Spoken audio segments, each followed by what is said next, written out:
Assalamualaikum warahmatullahi wabarakatuh. We're from Group 3. We'll explain about armies, belligerent and navy enemies. And we'll find an analysis of whether OPM is included in this three-part of not or not. Before that, we will introduce our group. Let me introduce myself. My name is Priska Amanda Mayanti. My student ID is 030. My name is Istrova. My number student ID is 046. My name is Sophia, number student 043. My name is Ananda Firdaus. My number student is 054. My name is Rizky Viola Agustin. My study number 196. The concept of armies or military force as organized military power has existed since ancient times. Initially, armies often consisted of volunteer militants or troop forms, ADHOC, for specific war purposes. Over time, and with the development of nation states, armies evolved into more structured, professional, and permanent institutions. The formation of centralized and disciplined national armies became a hallmark of modern states, especially after the French Revolution. Legal basis. In international humanitarian law, IHL armies are recognized as lawful commitments. The status creates the specific rights and obligations under the law of armed conflict, the Hague Convention on 1907. Hague Regulation. Article 1 of the Hague Regulation 1907 explicitly state that the law, rights, and obligation of war apply not only to armies but also to militant and volunteer corps that meet certain criteria, the Geneva Convention of 1949, and additional protocols. The Geneva Convention 3 on the treatment of prisoner of war specifically covered the treatment of armed force members who fall into hands of the enemy as prisoner of war.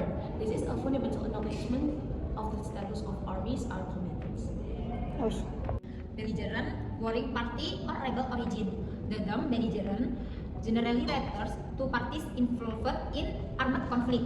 Historically, recognition of belligerency is granted when a non-state armed group rebel achieves a significant level of organization and territorial control, allowing them to be treated like a warring nation. This concept evolved in the 19th century with the emergency of internal conflict and independence movements. The recognition of belligerent status by third-party status often becomes a complex political and legal issue. Legal basic in HSI, the status of belligerent is often associated with right and obligation similar to those of status in international armed conflict, even though there are not status international customary law. The recognition of belligerent status is largely based on international customary law and state practice. Additional protocol to the Geneva Convention 1977, although it does not directly use the term belligerent in the context of full recognition as in the past. Additional Protocol 2, which applies to non-international armed conflict such as civil wars, provides protection for victims of conflict and set basic rules for the parties involved non-state armed group that meet certain criteria. For example, having responsible command controlling territory and being able to conduct sustained military operation are expected to comply with AHL. If there are capture, they can be classified as unlawful belligerents if they do not meet the criteria for law combatants, but they must still be treated humanely. Legal basis in AHL, the status of belligerent is often associated with right and obligation similar to those of status in international armed conflict, even if there are not status international customary law. The recognition of belligerent status is largely based on international customary law and state party additional Protocol 2 of the Geneva Convention 1977, although it does not directly use the term belligerent in the context of full recognition as in the past. Additional Protocol 2, which applies to non-international armed conflict such as civil war, provides protection to victims of conflict and establishes basic rules for the parties involved, non-state armed group that mean criteria, for example, having a responsible command, controlling territory, and being able to carry out sustained military operation are expected to comply with IHL. If they are captured, they may be classified as unlawful combatants. Livy and mass origin, the term living mass is I brings them, that means mass competition or mass mobilization. This concept significantly emerged during the French Revolution in 17France, was facing invasion from several European countries to defend itself. The French National Constitution issued a decree that theoretically contradicted the anti-male population aged 18 until 25, but were able to fight to defend the nation. This marked the birth of the idea of nation. Imams were citizens spontaneously took up arms to defend their homeland without having the team to from regular military units legalized. Living mass is recognized in IHL as a special category of legitimate combatants under certain conditions. Hague Regulation 1907 Article 2.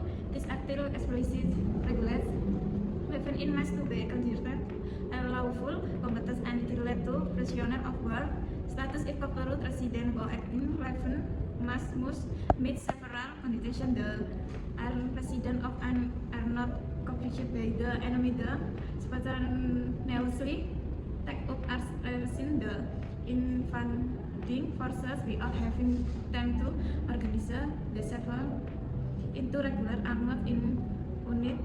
The carry arms openly, the comply with the laws and custom on war is thus condition made the considered lawful combatants and are at least to be tested are prisoners of war if captured. These like members of regular armed forces in concept protects civilians while in emergency situation.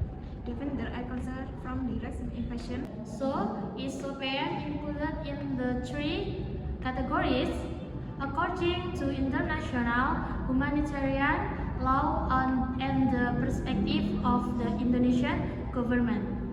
OPM is not included in the categories of armies, belligerent, or living in mass. They are more often categorized as non-state armed groups or, in Indonesian terminology, armed criminal groups or terrorist organizations. However, if the conflict involving OPM reaches the threshold of a non-international armed conflict, they remain bound by the fundamental principles of IHL concerning the protection of victims of conflict. So the conclusion of OPM from your group is that OPM is a non-state armed group facing domestic law enforcement from the government of Indonesia. However, the fundamental principle of HHI regarding the protection of conflict victims must still be respected by all parties if the situation reaches the level of non-international armed conflict. The explanation from our group. If there are many wrong words, please forgive us. Wassalamualaikum warahmatullahi wabarakatuh. Thank you for watching.